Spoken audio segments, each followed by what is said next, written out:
Sometimes, one small thing can change everything, and that's exactly what happened to me, Kelly, just 3 weeks before my engagement party.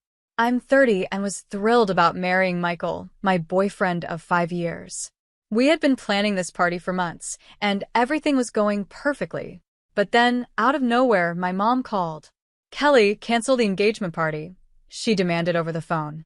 I almost dropped my phone in shock. "What? Mom, are you serious?" I asked, hoping it was a joke. "No joke. Lauren just got promoted, and we're celebrating on your engagement day," she replied. Lauren, my younger sister by 4 years, has always been the favorite of my parents.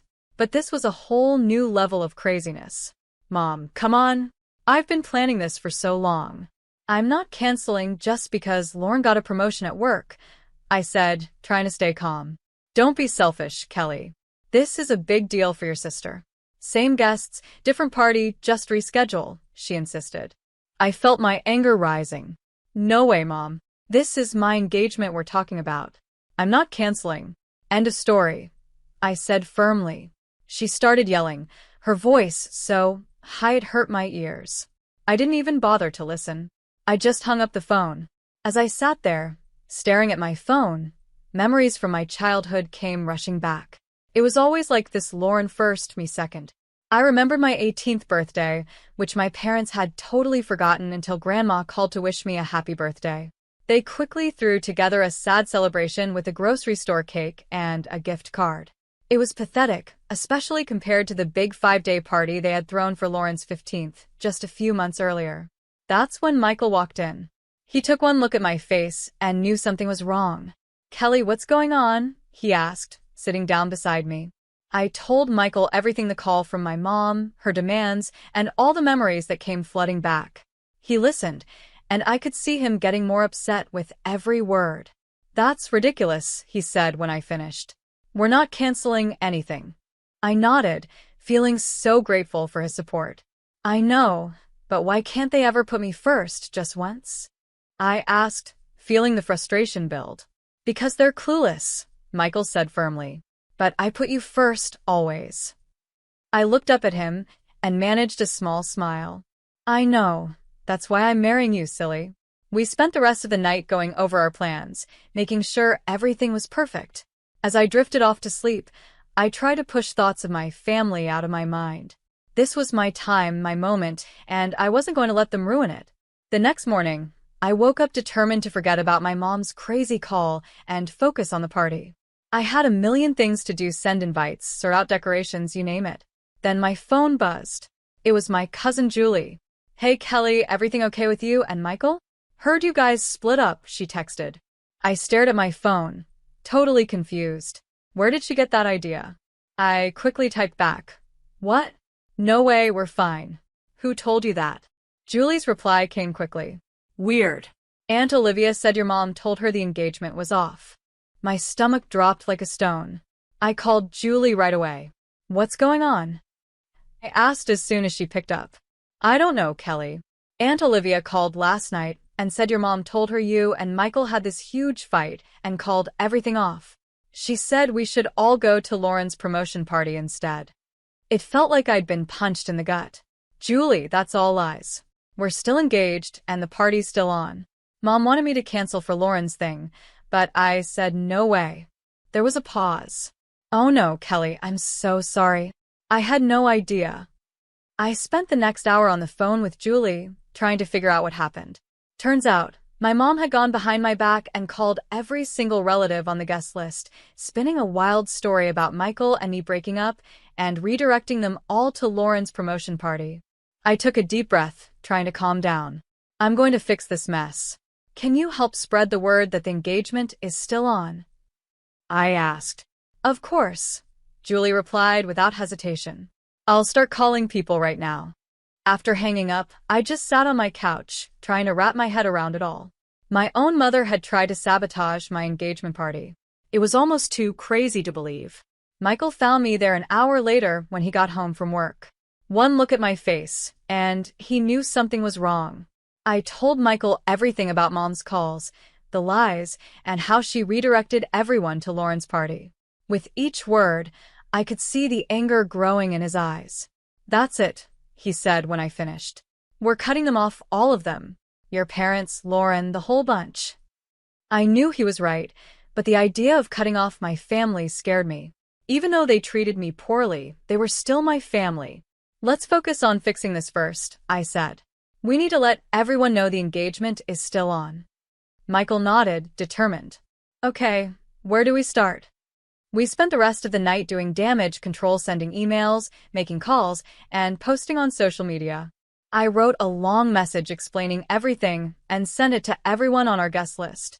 It was exhausting and humiliating, having to explain over and over that no, Michael and I hadn't broken up, and yes, the engagement party was still happening. By the time we finished, it was way past midnight. My voice was hoarse from all the talking, and my eyes burned from staring at screens. We did it, Michael said, pulling me into a hug. It's going to be okay. I wanted to believe him, but I couldn't shake the feeling that this was just the beginning. Mom's betrayal had opened up old wounds, all the times I'd been overlooked, all the times Lauren had been the favorite. It all came rushing back. The next day, I decided to visit Aunt Nicole. She's my dad's sister and has always been pretty nice to me. I figured I'd invite her to the engagement party in person and clear up any confusion. When I got to her place, I heard voices coming from the living room. I was about to call out a greeting when I overheard something that made me stop in my tracks. I can't believe Kelly would do such a thing, Aunt Nicole was saying. Canceling her own engagement party just to spite her sister. So childish. My heart sank. It was another lie, spread by my own family to cover up the first one. I was about to burst in and set the record straight when I heard another voice chime in. I know, right? Poor Lauren must be devastated. After all that hard work to get promoted, and now Kelly is trying to steal her thunder. I recognized that voice. It was my cousin Maria. I always thought we were close, but there she was, gossiping about me behind my back. I couldn't take it anymore. I stepped into the room and asked, "Is that really what you think of me?" Both women jumped like they'd seen a ghost. Aunt Nicole was the first to recover, quickly putting on a fake smile. "Kelly, sweetie, we didn't hear you come in." "Obviously," I replied, my voice cold. "I came to invite you to my engagement party, but it seems like you've already made up your minds about me." Maria at least had the decency to look embarrassed. "Kelly, we didn't mean." "Save it." I cut her off. "I want to know exactly what Mom told you." For the next hour, I listened as they revealed everything about Mom's twisted story. According to her, I had a tantrum when I heard about Lauren's promotion and demanded she reschedule her celebration. When Lauren refused, I supposedly canceled my own engagement party out of spite, saying I'd rather not get married at all than share the spotlight. It was just another lie from my family. By the time they finished, I was trembling with anger. "None of that is true," I said, my voice shaking. "Mom called me and demanded I cancel my engagement party for Lauren's celebration. I said no, and now she's spreading lies to sabotage me." I told them everything: the forgotten birthdays, the constant comparisons, years of feeling like I was never good enough. By the time I finished, both women were in tears. "Oh, Kelly," Aunt Nicole said, reaching for my hand. "We had no idea. We should have known better than to believe such crazy stories." I took a deep breath, trying to calm down. "Look, I appreciate the apology, but right now I need your help. The engagement party is still on, and I need you to spread the word. Can you do that?" They both nodded eagerly, relieved to have a chance to make things right. As I left Aunt Nicole's house, I felt all mixed up, angry at Mom's betrayal, hurt that my family so easily believed the worst about me, but also a bit hopeful. At least some of the truth was out now. The big day arrived, and I was a bundle of nerves. As Michael and I walked up to the hall, I held my breath as we pushed open the doors, bracing myself for whatever mess we might find inside. But holy cow, I couldn't believe my eyes. The place was buzzing with people. Smiling faces turned to greet us, and a warm, fuzzy feeling washed over me. The room was packed with relatives, not just the ones we had managed to reach the day before, but faces I hadn't seen in ages. "I can't believe you all came," I said, my voice choked up. Uncle Paul, my dad's brother, came up and gave Michael a hearty slap on the back. "Of course we came," Did you really think we'd miss this? I've got to say, those rumors about your canceled engagement spread like wildfire, but it looks like they backfired big time, someone said. I laughed, feeling lighter than I had in weeks. I guess they did. As Michael and I made our way through the crowd, soaking up all the congratulations and well wishes, I couldn't help but notice that Mom, Dad, and Lauren were nowhere to be seen. No texts, no emails, not even a reluctant congratulations. But surprisingly, their absence felt more like a relief than a disappointment. Instead, I found myself drawn to Michael's parents, who were beaming at us with genuine pride and love. His mom hugged me tight and whispered, "We're so proud of you, Kelly. You're already part of our family." The party was in full swing when suddenly there was a commotion near the dance floor. I couldn't believe my eyes. There was my 83-year-old grandma in the middle, showing off what she called an incendiary dance from her youth. "Come on, you young ones," she called out, her eyes twinkling mischievously. "Let me show you how we used to dance back in my day." The crowd went wild as Grandma twirled and swayed, moving surprisingly well for her age. Soon, others joined in, and the dance floor turned into an amazing multi-generational dance-off. As I mingled with the guests, I couldn't help but overhear bits of gossip about all the family drama leading up to today. "Can you believe what Kelly's mother tried to do?" I heard Cousin Maria say to another relative. "She tried to cancel her own daughter's engagement party for her other daughter's work thing. It's nuts."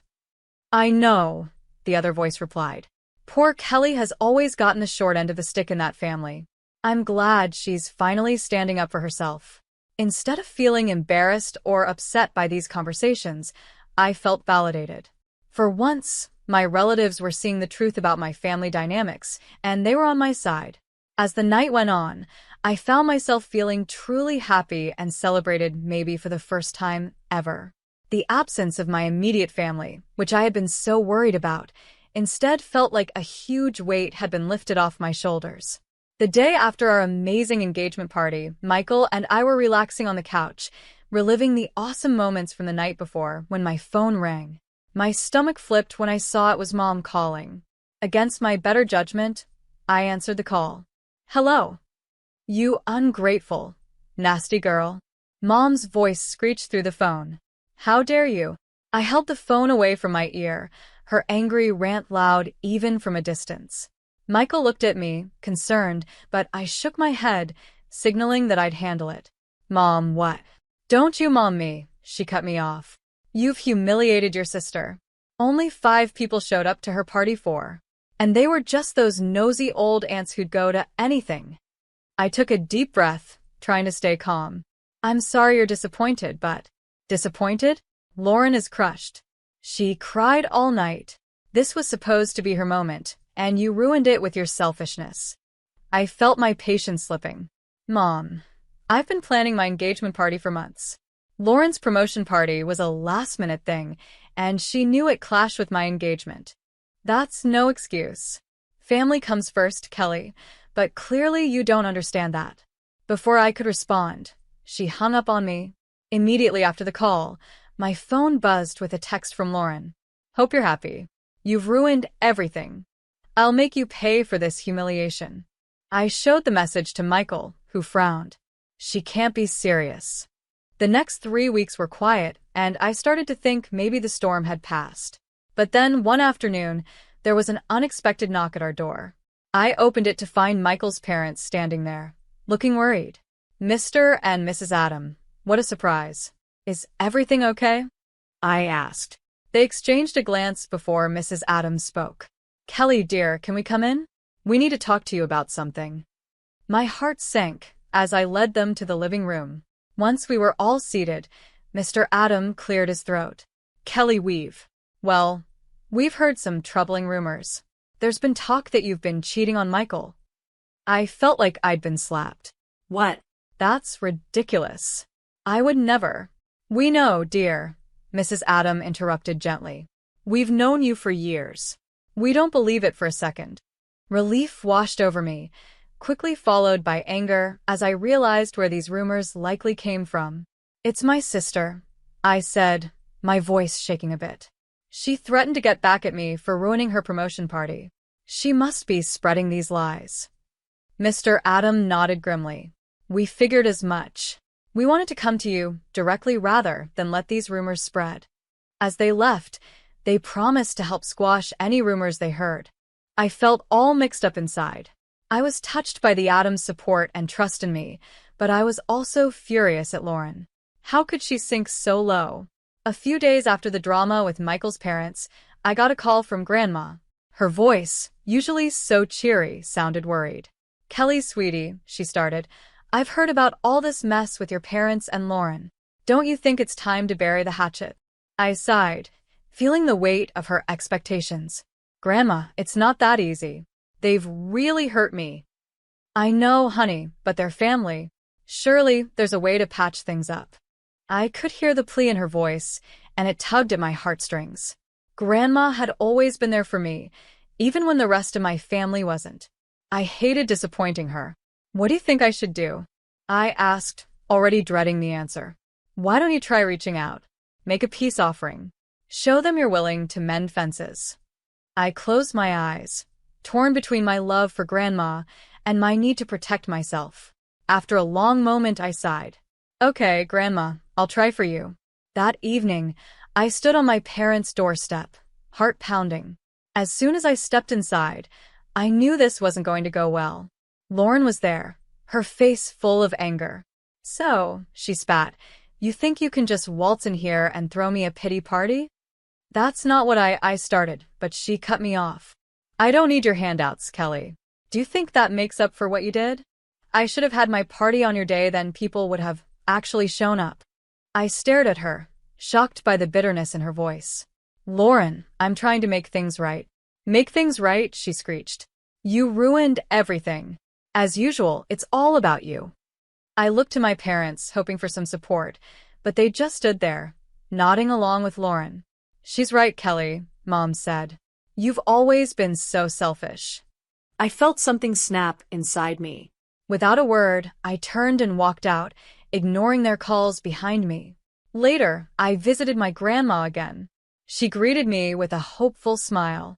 How did it go, dear? Instead of answering, I pulled out my phone. Grandma, I think you need to hear this. Her eyes widened in surprise, but she nodded. I hit play, and Lauren's furious voice filled the room. As the recording played, I watched Grandma's face change from hope to shock, then to deep disappointment. When it finished, there was a long silence. Then, to my surprise, Grandma reached out and took my hand. Oh, Kelly, she said, her voice thick with emotion. I'm so sorry. I had no idea it was this bad. I owe you an apology, Grandma said. I shouldn't have pushed you to reconcile. I felt tears well up in my eyes.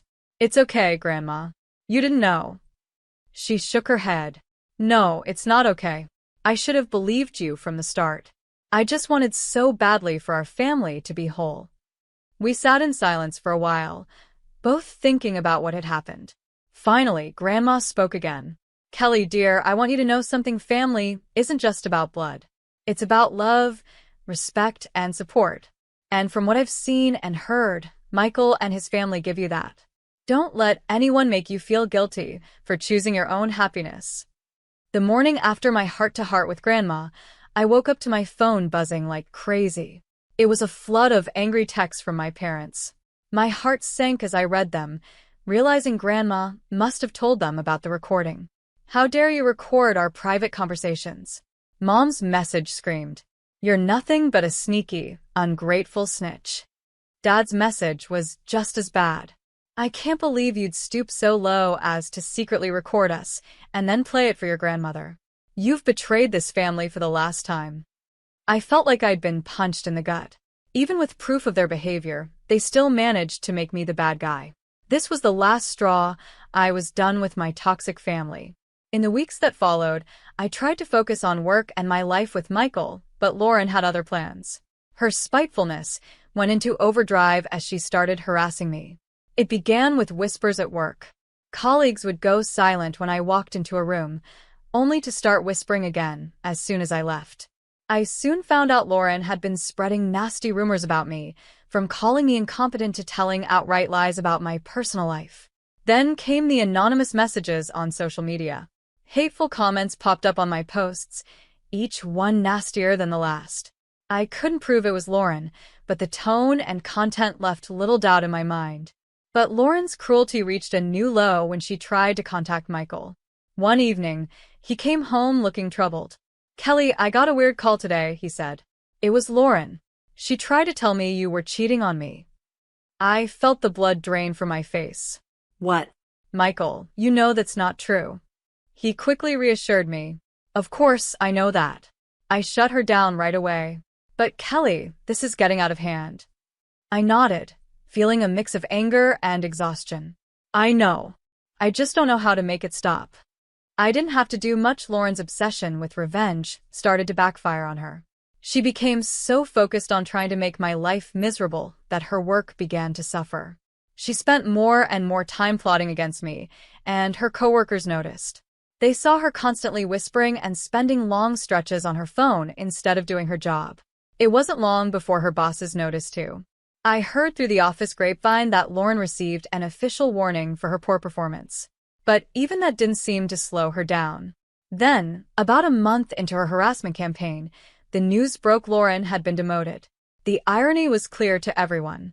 The promotion she had been so desperate to celebrate, the one that had started this whole mess, was now taken away. After the drama with Lauren finally settled down, I threw myself into wedding planning like it was my full-time job.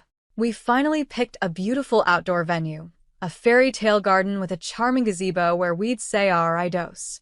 As we stood there, imagining our big day, Michael gave my hand a gentle squeeze. "Are you happy?" he asked softly. I looked up at him, feeling all warm and fuzzy inside. "Happier than I've ever been," I replied, and I truly meant it. With the venue set, we moved on to choosing our wedding party. I asked my closest friends, the ones who had stuck by me through all the craziness, to be my bridesmaids. They all said yes, which made me even more excited. Then came the guest list. I sat at our dining table, addressing envelopes to all the relatives and friends who had supported us during the past few chaotic months. As I wrote each name, I felt a deep sense of gratitude for these people who had shown me what real family is all about. But when I got to the bottom of my list, I paused. There were 3 names I hadn't written: Mom, Dad, and Lauren. I stared at those blank spaces, feeling a swirl of emotions inside me. Michael found me there, staring at the paper. "Are you okay?" he asked, putting a comforting hand on my shoulder. I looked up at him, tears in my eyes. "I don't think I can invite them, Michael. Not after everything that's happened." He nodded, understanding. "It's your call, Kelly. Whatever you decide, I've got your back." I took a deep breath and put down the pen. "No," I said, my voice stronger than I expected. "They don't deserve to be there. This day is about celebrating love and support, and that's not something they've shown me." As I made that decision, I felt a sense of relief wash over me. This wedding was about starting a new chapter, surrounded by people who truly cared about us. And I knew that, with Michael by my side, I was making the right choice. As I said the words, it felt like a huge weight had been lifted off my shoulders. It was a bittersweet moment, realizing that cutting ties with my toxic family was the right decision for my future. There was sadness, of course, but it was mixed with an overwhelming sense of relief. The weeks flew by, and before I knew it, our wedding day had arrived. Standing in front of the mirror in my bridal suite, adjusting my veil, I was suddenly filled with a peace I hadn't felt in years. As I walked down the aisle toward Michael, I saw the faces of the people who had supported us. Michael's parents were beaming with pride, my grandma was dabbing at her eyes with a hanky, and our friends and relatives who had stood by us, despite all the family drama, were smiling warmly. These were my people, the ones who had shown me what real love and support looked like. When I reached Michael, he took my hands in his eyes shining with love. As we said our vows, I felt a deep sense of rightness settle over me. This was where I belonged. At the reception, surrounded by laughter and joy, I had a big realization. My engagement party all those months ago wasn't just about celebrating our upcoming marriage. It was the first day of my new life, a life where I wasn't an outsider anymore, but the creator of my own happiness. As Michael and I swayed to our first dance as husband and wife, I rested my head on his shoulder, feeling truly at peace. The journey had been tough, no doubt, but it had led me here to a place of strength, wisdom, and genuine happiness. "I love you," Michael whispered in my ear. "I love you too," I replied, my heart swelling with emotion. In that moment, I knew that whatever life threw our way, we'd face it together. And for the first time in my life, I was excited about the future, not scared of it. This was my fresh start, and I was ready to dive in headfirst with Michael by my side.